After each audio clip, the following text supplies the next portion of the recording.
in need of good permanent homes. If you and your family would like information on adoption, you can contact the local office of the Department of Human Services.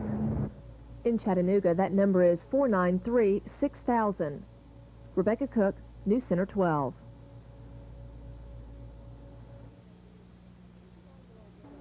'59-year-old Larry Branham and his wife Betty were raised in Chattanooga. About 20 years ago, they moved to Irvine, Florida to open their own antique store. According to friends, the couple often met with prospective buyers and sellers after closing hours. On the night of June 26, 1984, one of these meetings turned to tragedy. They became fatal victims of a robbery. A store employee found their bodies the next morning, gagged and handcuffed to a safe. They had both been shot in the head, execution style. There were no leads in the case until last year when most of the stolen furniture was found in Nevada. Police soon arrested 30-year-old Lewis Wesley Barnes and charged him with the double murder. But Barnes broke out of a Florida prison where he was awaiting trial, and the manhunt started again. Back in Chattanooga, the victim's family had just about given up hope when the story aired on the television program America's Most Wanted. Marion County, Florida was stunned by the senseless killings of an antique dealer and his wife. Then good news. Last night, San Antonio authorities caught Barnes after a high-speed chase. I'll tell you, I feel wonderful. Nothing will bring my brother and sister-in-law back. But if they can, since they caught him, maybe they'll lock him up and keep him this time where this won't happen to any other family. It's done so much to both sides of the family that I hope nobody else has to go through what we went through. Rebecca Cook, News Center 12.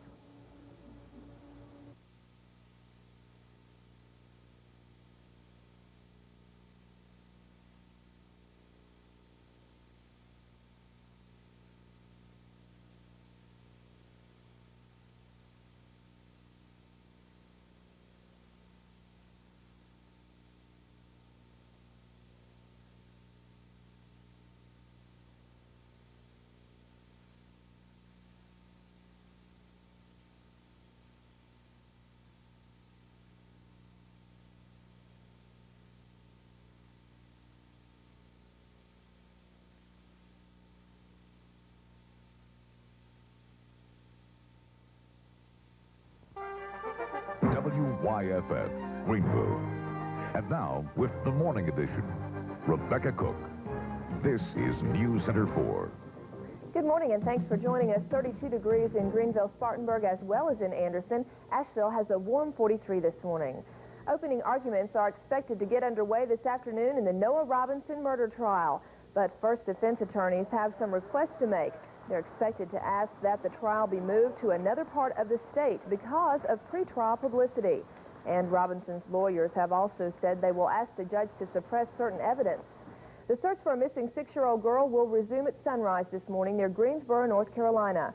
More than 100 law enforcement officers and volunteers are looking for Abigail Blythe.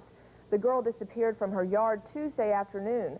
She was last seen playing with her dog around 4:30. Her dog reappeared yesterday. The animal was wet, so searchers began combing a nearby creek. Bloodhounds had tracked the girl's scent to the edge of the water, but so far no sign of the child. South Carolina legislators are applauding Governor Carroll Campbell for his State of the State address last night. Some of the high points included in the speech: economic growth, expanded opportunity, and better education for the state. Carl Clark has more. The governor devoted the largest... That would be misleading the people of this state. Governor Campbell concluded his speech comparing the state to a symphony filled with the harmony of growth and progress. We'll be back with a look at the weather right after this. This is News 4 Today. Good morning, and thanks for joining us. I'm Rebecca Williams. Locally, we have 37 degrees, 32 degrees at this hour in Asheville. It's 6:45. Spartanburg County authorities have tentatively identified the remains of a murder victim found last week. Officials say they believe the victim is 18-year-old Matthew Arthur Griffin of Spartanburg. The skeleton was found by hunters last Wednesday in the Spring Lake community.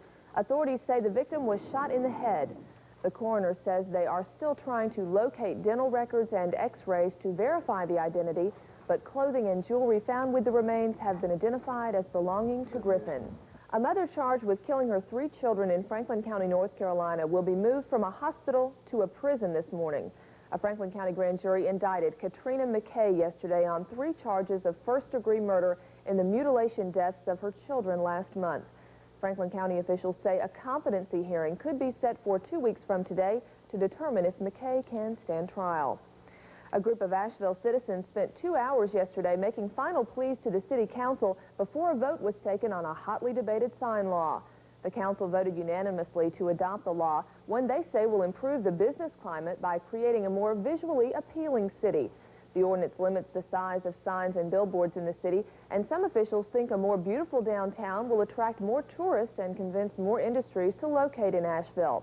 But opponents of the law say it will spur countless lawsuits, put some people out of business, and leave the community bitterly divided.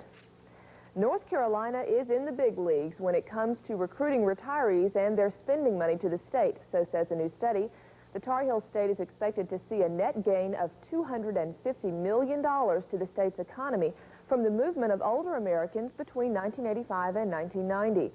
That puts North Carolina 4th behind only Florida, Arizona, and Texas. We'll check the weather forecast right after this.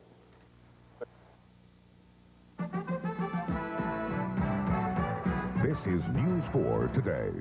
Good morning and thanks for joining us. I'm Rebecca Williams. The Asheville area reports 32 degrees, 31 degrees at this hour.